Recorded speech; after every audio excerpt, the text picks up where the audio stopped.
Kasus kita kali ini adalah MSIB 450A Pro, ya, dengan atas nama Kevin Krismantoro. Ini dari mana saya lupa lagi ya. Nah, jadi memang keluhannya adalah suka restart ya.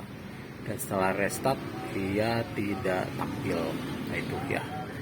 Jadi pada saat ini pertama kali datang, ini unit tuh bisa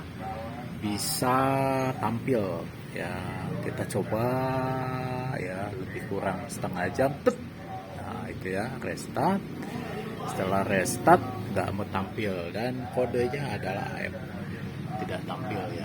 Seperti itu ya masalahnya. Nah, yang menjadi permasalahannya bagaimana atau dari mana kita memulainya. Kalau kita perhatikan kode yang tertera di sini, debug LED CPU ya. Nah, itu artinya apa? Nah, kalau CPU LED debug itu artinya adalah bahwa kalau kita generalisir ya, artinya bahwa CPU ini belum bekerja.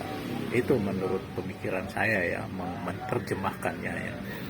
Ada masalah di CPU-nya ya, di bagian CPU-nya. Bukan karena CPU-nya rusak atau prosesor rusak, nggak seperti itu ya menerjemahkannya. Ini kalau bahasanya teknisi itu adalah CPU LED debug itu artinya bahwa CPU belum bekerja. Terkait bagaimana caranya supaya CPU kerja, ya tentu saja ada urutan syarat yang harus terpenuhi. Seperti misalkan tegangan kerja dari CPU. Ya, apakah sudah terpenuhi? Ya. Kemudian perintah lain seperti reset, power good, mungkin clock, ya, mungkin tegangan ankornya, ya. Apapun itu ya, itu tadi tugas seorang teknisi yang harus menerjemahkan dari kerusakan itu sendiri ya. Terutama ini pelik ya untuk kasus-kasus normal, kadang-kadang bisa tampil tapi suka restart dan tidak mau tampil kembali. Oke, kita generalisir saja ya bahwa dimulai dari pengecekan dari tegangan dulu ya. Dalam kondisi tidak tampil, kira-kira tegangan apa saja yang belum ada ya. Kita mulai dari tegangan RAM ya, tegangan 2,5 volt, tegangan 1 volt atau 0,9, kira-kira hadir ya. Kita mulai dari tegangan RAM ya. Sorry, ini tangannya memang kita sendiri ya. Tegangan RAM ini hadir ya, 1 volt tegangan RAM-nya. Yang kedua ya 2,5 VPPM. Yang ketiga tegangan 1 volt ya, ini 1 volt ya. Kemudian 0,9 volt ini ya. Oke, 0,9 volt itu hadir ya. Yang terakhir adalah tegangan ini ya, CPU-nya itu sendiri atau istilahnya adalah V-core-nya ya. Coba kita cek V-core-nya di sini ya, tegangan V-core Anda cek ya, 0. Tegangan NB core-nya, NB 0 juga.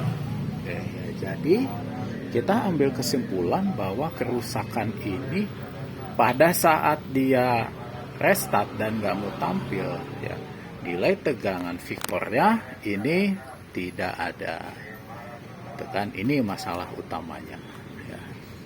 Apakah dengan matikan dulu ya, kalau kita matikan dulu unitnya, unit nggak bisa dimatikan ya, ini harus lewat PSU ternyata ya. Kita matikan ya, oke, kita nyalakan kembali. Apakah unit ini bisa tampil setelah dilakukan itu? Nah, ternyata setelah dilakukan itu, ternyata kode yang keluar adalah DO. Oke ya, paham di sini mungkin ya. Tujuannya adalah kemana langkah kita akan mengecek. Itu hal yang penting ya. Hal yang penting. Jadi seorang teknisi itu terkadang bingung dalam melakukan eksekusi. Ya, menentukan sebuah kerusakan dia sudah bingung, apalagi memperbaikinya. Ya, jadi itu tadi lah, diperlukanlah sebuah SOP ya. SOP-nya mau bahasanya bahasa sendiri silakan ya. Itu tergantung dari kebiasaan kita dalam menghadapi sebuah kasus ya. Tapi kalau buat saya pribadi ya itu tadi ya.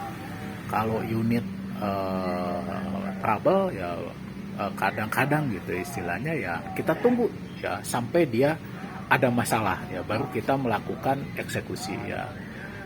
Kalau misalkan selama nggak ada masalah ya kita tunggu aja sampai berapa hari dia timbul masalah. Nah pada saat terjadi masalah itu, nah kira-kira apa nih yang menjadi problemnya? Seperti pada Mobo ini, problem utamanya adalah tidak keluar tegangan V-core dan NB-core. Itu ya, berarti kita mulai dari situ. Ya, eksekusi kita mulai dari blok V-core terlebih dahulu. Itu ya mungkin penjelasan yang bisa saya berikan ya kepada kawan-kawan teknisi. Jadi yang belum menjadi atau baru mau menjadi teknisi, mungkin bahasa ini sedikit membingungkan ya, karena di luar sana tuh orang maunya mendapatkan matangnya aja ya. Jadi kalau ini begini apanya, kalau ini begini apanya. Jadi untuk menentukan apanya yang rusak, sekali lagi saya katakan itu butuh sebuah analisa. Bukan perkiraan kerusakannya apa ya, apalagi kita tidak langsung berada di depan meja servis dan menghadapi bendanya sendiri. Itu saja ya mungkin ya. Terima kasih, selamat sore.